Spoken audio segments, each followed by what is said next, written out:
Bom, pessoal, vamos hoje discutir e comentar aquela frase do Juan Gris, aquele pintor cubista do século XX, quando ele diz assim: para se fazer pintura é necessário conhecer as possibilidades da pintura. Vamos tentar entender o que ele quer dizer com isso, que ele está chamando de possibilidade na pintura. E vamos lembrar, por outro lado, pedir ajuda ao Paul Klee, que disse o seguinte: definiu a arte como um conjunto de problemas de forma. Ou seja, define a arte como um fato formal, uma realidade formal. E se a arte, a imagem artística é uma realidade formal, seja ela visual, o musical, o auditivo, ele está justamente, ela tá justamente dizendo que a arte tem um sentido formal. Esse sentido formal é que na nossa apreensão acontece. Agora, esse sentido formal, ele corresponde a uma experiência. Ele não é um sentido que possa ser verbalizado. Ele não é uma ideia. Eu não posso transformar a experiência de aprender, ouvir uma música ou de ver um quadro, numa ideia. Tanto é assim que cada vez que eu vejo o quadro, cada vez que eu escuto a música, a experiência varia, diferente, não fica fixa. Então, quando eu nomeio, eu estou nomeando qual dessas experiências. Né? Agora, então, se você não pode verbalizar o sentido, você não pode definir o que é obra de arte, o que te resta? O que acontece? A obra de arte existe, mas ela ela não pode ser preconcebida, não pode ser descrita, não pode ser verbalizada. Então, para o processo formador, quando o pintor está trabalhando, se ele não pode definir o que ele vai fazer, o que resta para ele? Que situação que ele fica, né? Ela não pode ser acessada, né? Então, por onde ele vai começar? Então, lembrar o seguinte: a forma final, para onde converge a ação do artista, ela não existe antes de ser criada. Ela não existe a priori. Então, o artista trabalha sem, na verdade, saber qual é o que vai resultar do trabalho dele. Ele pode ter uma intuição mais ou menos do que ele quer, assim, um sentimento do que ele vai querer fazer, mas o resultado final vai sempre ser uma surpresa para ele mesmo, se o processo criador realmente aconteceu. Tá? Então a obra de arte então não existe a priori, mas ela existe como possibilidade. Essa é a palavra do Paul Klee, né? do Gris. Então, o que está disponível para o artista são as possibilidades construtivas da forma. Então, essa possibilidade existe em que sentido? Ela existe sobre os próprios elementos constitutivos da imagem. O que são esses elementos? Vamos dar um exemplo do padeiro. O padeiro, quando chega na padaria para fazer o seu pão, ele escolhe alguns ingredientes ali e vai, no caso, manipular aqueles ingredientes, um certo ritual que ele faz ali, e vai, a partir das possibilidades que cada um tem e respeitando as limitações que cada um impõe, ele vai fazer a receita, o pão dele, certo? Se nós transformarmos isso para o campo da arte, vamos dar um exemplo do escultor. Isso pegando um exemplo material, puramente material, matéria. Pegar, por exemplo, um escultor vai trabalhar em dois blocos de pedra diferentes. Um é um granito, outro é de mármore. Repara, a escultura em granito, escultura em mármore, vão ser duas esculturas completamente diferentes. Porque o que o granito e o mármore impõem como limitação para o escultor é uma coisa. Mas aquilo também que eles possibilitam, a possibilidade que eles dão de ser trabalhados é outra. Então, o escultor não vai explorar esses dois blocos de pedra da mesma maneira. Certo? Se nós vamos entender melhor, por exemplo, como acontece no campo da pintura, a pintura também tem as opções formais que o artista escolhe. Essas opções formais variam de época para época, de lugar para lugar, de artista para artista. Então, quando por exemplo, assim, vou dar o exemplo de um fato formal que é inerente a qualquer representação visual, seja abstrato, ou seja representativo, ou seja abstrato, que é a relação espaço-plano. Essa relação espaço-plano, ela acontece desde o primeiro momento em que alguém toca com um instrumento numa superfície. Se você faz um simples ponto em cima da superfície, numa superfície, seja no papel ou seja numa tela, esse ponto vai ser apreendido pela percepção como um objeto visual superposto, flutuante, acima de uma superfície contínua. Ele não fica aderente àquela superfície. Então aí já há um distanciamento e já há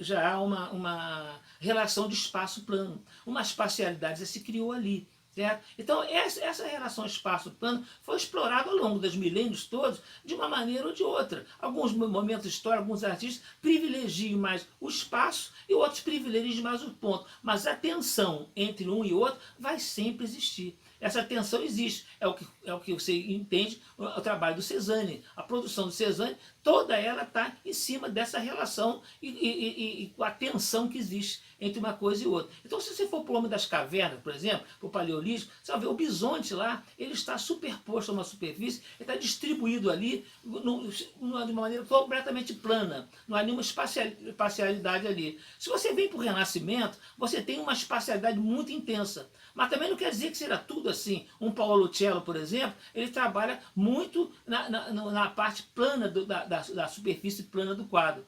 Então, essas diferenças acontecem com os pintores através dos séculos e a relação espaço-plano é um fato formal. Outros fatos formais existem na pintura e o pintor deveria tomar ciência desses fatos. A partir desses fatos formais que constituem a imagem, é que o artista define, explorando eles, explora as possibilidades de construção formal da pintura. E o que acontece? A ação criadora, como você não tem um objetivo específico previamente definido, ela não acontece como se fosse como estivesse cumprindo uma tarefa. Você cumpre uma tarefa quando você tem alguma coisa que você vai fazer e você sabe que você vai fazer, então você vai lá e faz. É uma questão até técnica, de habilidade técnica, e mais nada. Agora, como você não imagina você imagina, por exemplo, uma ação que não tem um objetivo específico lá na frente. Em que direção essa ação? O que está acontecendo com essa ação? O que fica? Então fica a própria ação. A ação mesmo em si. E autônoma. A ação criadora tem essa natureza e ela é uma ação que tem um dimensionamento próprio, um estatuto próprio, uma qualidade própria.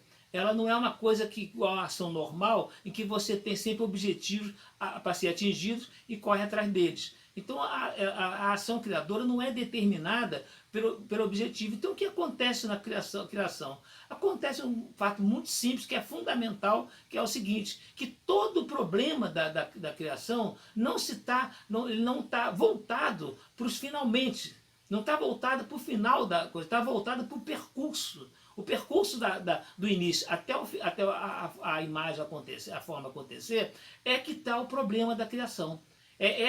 A qualidade desse percurso é que vai fazer com que alguma coisa aconteça lá na frente. E o Paul Klee também, mais uma vez, o Paul Klee, ele se referiu ao seguinte, falou que se o percurso é a coisa mais importante, ele predomina, então é importante que ele ganhe complexidade para que a forma final tenha mais riqueza. Então é por isso que é importantíssimo que o artista tenha consciência das possibilidades. E essa consciência que vai dar condições para ele de chegar a algum lugar e qualificar a sua ação criadora. Tá? Ela tem uma qualidade pessoal. Então o artista, em princípio, não possui uma bússola, não possui um mapa, não possui um norte, mas ele possui um chão.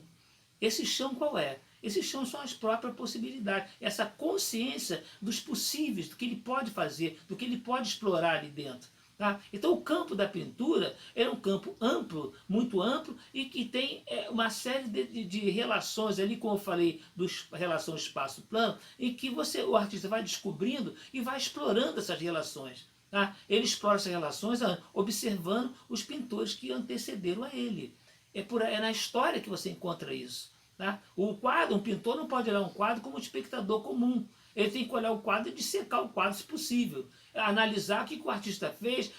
Por exemplo, eu falei espaço plano. Por exemplo, quando eu olho o quadro, esse camarada trabalhou como? Trabalhou, puxou mais para o plano, exaltou o plano da frente, acentuou mais o espaço. E como é que ficou uma tensão, um equilíbrio entre uma coisa e outra? Como é que fica? O artista tem que ir se familiarizando com essas possibilidades, porque são elas que dão para ele um chão para trabalhar. Tá? Então, é pela consciência dos possíveis que o artista se orienta. ele não se orienta por um fim a ser atingido, se orienta para aquele momento da ação dele ali. Tá? Então, o importante é que é o próprio ato de pintar para o artista e não a obra que vai surgir. Então, a forma final vai ser sempre vai ser sempre uma surpresa para ele. Aí vamos lembrar o que o Picasso falou. Eu não procuro, eu acho. Parece brincadeira isso, parece uma brincadeira dele, mas não é. Ele falou uma coisa séria. Porque se você procura uma coisa, você já sabe que é. Né? Ele mesmo disse, você já sabe que vai pintar, não tem por que pintar. Porque, no caso, o processo não pode acontecer, ele já está pronto. Então, o que acontece com ele? Para que você possa acontecer, se ele achar alguma coisa, você pode, não, sem saber o que é, sem ser procurado, mas tem que estar em movimento. Se você não estiver em movimento, você não acha nada. Então o que aconteceu com ele foi isso. Acontece com ele faz o trabalho dele como dentro de uma apuração sem um fim específico lá na frente. Quer dizer, ele está, na verdade, vivenciando o processo, vivenciando os problemas da pintura, as possibilidades da pintura, como o Gris falou. Então, atualmente, sempre existiu isso, né? Sempre existiu essas projeções que, na verdade, vêm de fora do ateliê, que entram no ateliê, isso é uma coisa nojenta, os artistas aceitam às vezes isso, essas projeções como assim, a busca do belo, arte de denúncia, arte moderna, antiga, acadêmico, não acadêmico, arte, e principalmente a inspiração. Aí se diz, por exemplo, que o artista para trabalhar tem que estar, estou inspirado, então hoje eu vou trabalhar porque estou inspirado. Aí isso me remete, mas estar inspirado não define nenhuma possibilidade de forma, certo? Você falar inspiração, você não está falando absolutamente nada que informe a tua produção. Agora, isso me remete então para outra frase do Picasso, que ele disse o seguinte, para encerrar, ele falou assim, eu não sei se a inspiração existe, mas eu sei que quando ela chegar, ela vai me encontrar trabalhando.